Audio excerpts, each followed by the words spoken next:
Sejak tahun 2009, Tiongkok menerbitkan sebuah catatan penting di mana sebelum obor diluncurkan, mereka mempunyai yang namanya BRI, Belt Road Initiative. Masih berupa inisiatif, belum menjadi platform bernegara seperti tahun dilantiknya Xi Jinping menjadi presiden seumur hidup di Tiongkok tahun 2017.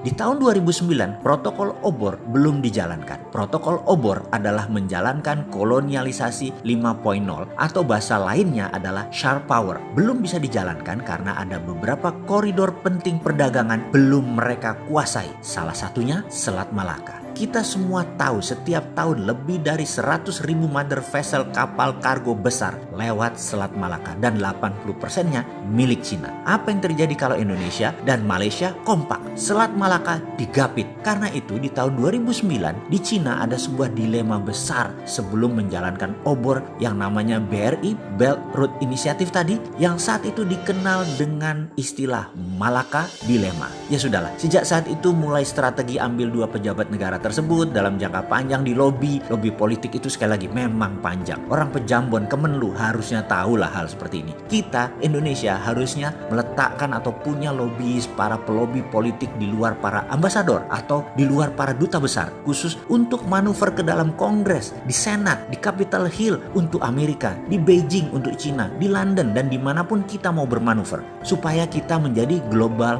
player yang sebenarnya. Inilah yang membedakan kalau si Sontoloyo yang gak penting ini ngajarin bernegara, apalagi mendapat mandat, wendeng pol dah, bahkan berani adu sama siapapun kandidat yang mau maju di 2024. Tapi bersyukurlah kalian yang pengen manggung di 2024. Si Bosman bukan orang politik, pilih jadi guru kaleng-kaleng aja, guru Lemhanas ala milenial, ilmunya ecek-ecek lah. Buktinya buzzer lebih pinter tuh. Lihat aja komen buzzer, bisa mematahkan semua ilmu Bosman yang memang cetek. Kembali ke topik kolonialisasi 5.0 yang akhirnya dipakai Cina, yang terang-terangan mengganggu hegemoni Amerika, yang akhirnya diperangi oleh Partai Republik Trump. Rakyat Amerika baru tersadar. Hegemoni Tiongkok dengan obor adalah menggunakan economic approach, bukan military approach. Pendekatan militer Amerika ala kolonialisasi 4.0 yang dipakai hegemoninya. Amerika kaget di tahun 2017 mulailah terjadi perang dagang dengan Cina. Partai Demokrat zaman Obama 8 tahun diakali dalam tanda petik oleh Cina. Sekarang Amerika baru sadar kolonialisasi 5.0-nya obor, karena itu semua jalan Tiongkok masuk adalah dengan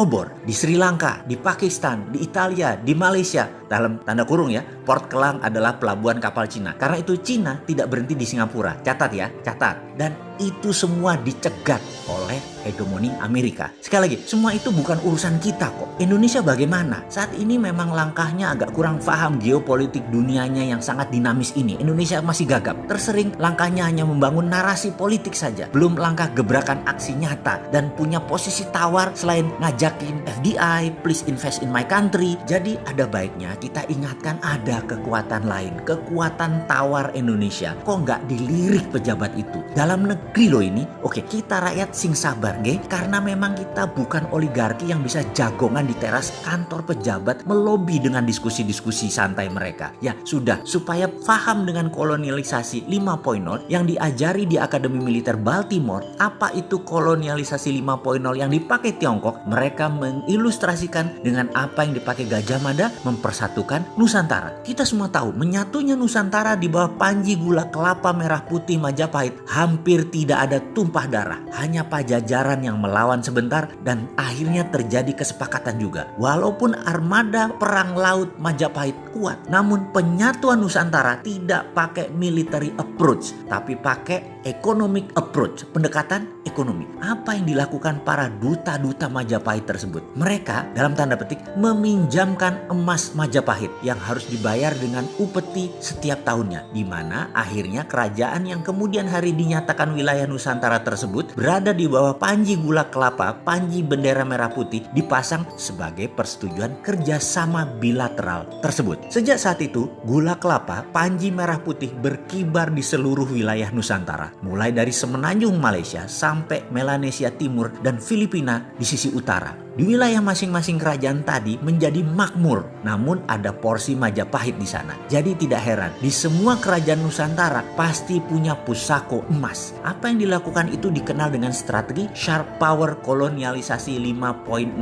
Pada saat itu, itulah perluasan Lebensraum, wilayah hidup yang elok dimainkan oleh Patih Gajah Mada. Cepat, tanpa terasa, menjadikan Majapahit negara maritim terbesar di dunia. Sehingga kalau ada yang bertanya kenapa logo keluarga Bosman sebagai shadow waktu itu, ada kata-kata swift, silent, deadly dalam bahasa Sanskerta. Sahabat sekarang jadi paham kan manuver cantik Patih Gajah Mada menyatukan Nusantara menggunakan moto itu. Oke, baiklah, ini hanya sekilas informasi tentang kolonialisasi 5.0 yang protokolnya dijalankan Tiongkok sekarang. Jadi bukan masalah jumlahnya hanya sedikit, hanya negara nomor 3 atau nomor 4 berinvestasi di Indonesia itu loh ya. Saya saat ini bersyukur sekali di mana pejabat sekarang pinter-pinter sehingga Indonesia tidak kena jebakan ilmu yang bangsa Indonesia sendiri pemiliknya. Gak mungkin pejabat Indonesia segeblek itu kemakan kolonialisasi 5.0. Tidak mungkin, tidak percaya saya.